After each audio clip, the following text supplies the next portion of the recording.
Hey guys, welcome to the comic book review. Today we're talking about Ghost Spider number 3 by Marvel Comics. So let's jump into it. What happens in this issue? We have it looks like go back to what to say what it is? 62. I think it's 62. Look at 62, and then Spider-Gwen's Earth, where we see the Jackal talking to James Jonah Jameson's son, and then they're kind of going to walk together and stuff, and them talking about what's going on with them. And then we cut to 6 months later, we see Gwen Stacy going to school. She's running a little late. She meets with outside the student who she kind of is like friends with and stuff. They have a big talk and stuff, and then they go to see. Obviously, we know she walks with the Jackal from the 616 universe.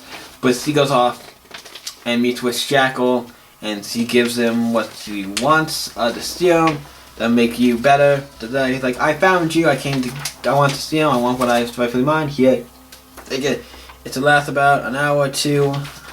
Then it cuts to sometime later where we see Gwen's leaving and Peter's following her, trying to get her to go, talking with her, like, I want to know what's going on, I want to know if everything's okay.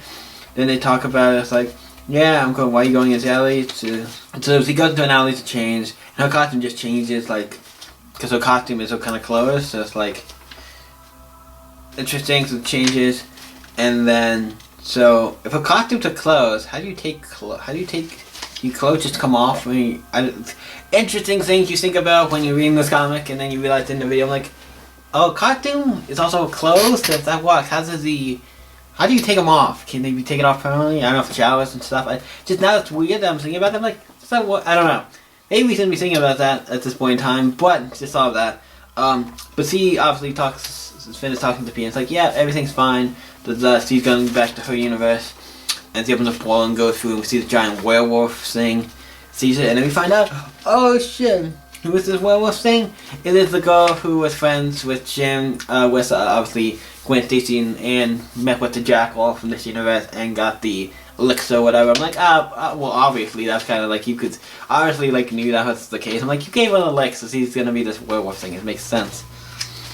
So she's back on her Earth as she goes to stop a robbery, and she sees a bunch of crooks in there who are working for, I think they're working for the werewolf guy, the man wolf in that universe, and they shot this guy who's called Booger Bandit. I forget what his name is. Bandit something.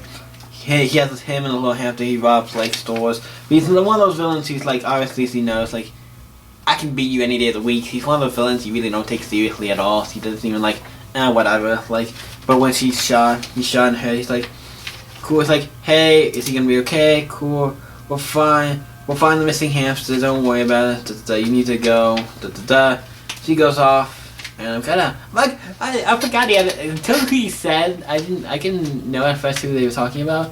The guy was at first. I'm like, the hat. I'm like, why does the hat seem familiar? He had the hat, and I'm like, then when we come to the next movie, I see him. I was like, oh shit, it's that guy. I'm like, the hamster. I'm like, oh yeah, find the hamster. It's weird that I'm caring for this hamster. And I'm like, I actually kind of hope they find the hamster. And I hope he doesn't kind of a yabby. How we get conclusion, at least we find the hamster and it goes to somebody else or something, even if he dies. So at least we get that. But obviously we see. The Jackal of her universe looking out the window and sees it swing by. And obviously we see her stop mugging and stuff, and then we see her save a kid and a dog from getting hit by a car and all that kind of stuff. And then he goes to she's outside the hospital, like kind of like sad that this happened to this guy. He's going to be okay. He's my nemesis. He has to be okay. He's one of those things with like, I don't know if I want to call him your nemesis, but he is like a recurring character. He's also one that's not like he's trying to kill you or he's trying to. It's not like he's one of those villains who's like, I'm out to kill you. He's like, I'm just going to a place, trying to rob some corn dogs or something. You know what I mean? He's not really one of the guys you take seriously. And so he kind of has this thing. I'm kind of like, yeah, I don't want him to die either. He's a goofy character, but I kind of like him, so it's like, I don't want him to die. Then we come back to our stick with Stick, who's like, hey, Professor, this thing wore off. It didn't last as long as it did. I don't know how you're coming in dressed. It looks like you're torn to shreds. But he comes in and acts like, hey, what's the deal? So you think there's some kind of games. There's Jack doesn't play games, and then we just hear a scream, and it's with the big team, like, and he had an elixir that looked like a bigger one, so I'm like, oh shit, what did you do there? Because they go, I don't know if he's good or evil, I'm kind of like, because the last issues, they kind of like, everybody will get what they deserve, like even Gwen, I'm like, yeah, sure, Gwen, like, he actually cared a little bit about Gwen, but this time I'm like, I don't know, I'm kind of confused if he's good or bad, or if he's like in that gray area, which he's not sure. Was he bad? So become good? I don't know. I'm kind of curious. The book was good. I enjoyed it. One of those other books where I'm like, we got stuff happened, but it feels like one of those issues where I'm like, stuff happened, but it feels like not as much as the audience was expecting. But actually, a decent amount of stuff happened. It was a really good book. I really been enjoying this book. A Ghost Spider #3. Really been enjoying it. I give this a solid 8. It's another book that wasn't bad. There's nothing that was bad about it to make it lower than an 8, but it was just a solid book. Great cover, great art, and great story. It was such a great issue. Wasn't anything too spectacular, but I quite got an 8. It's a good book that if you've been reading Spider-Gwen, you should be checking it out. So yeah, what do you guys think of? What do you guys think of Spider-Gwen Ghost Spider #3? Let me know in the comments down below. You guys can always stay happy. I see you next week, guys. Bye.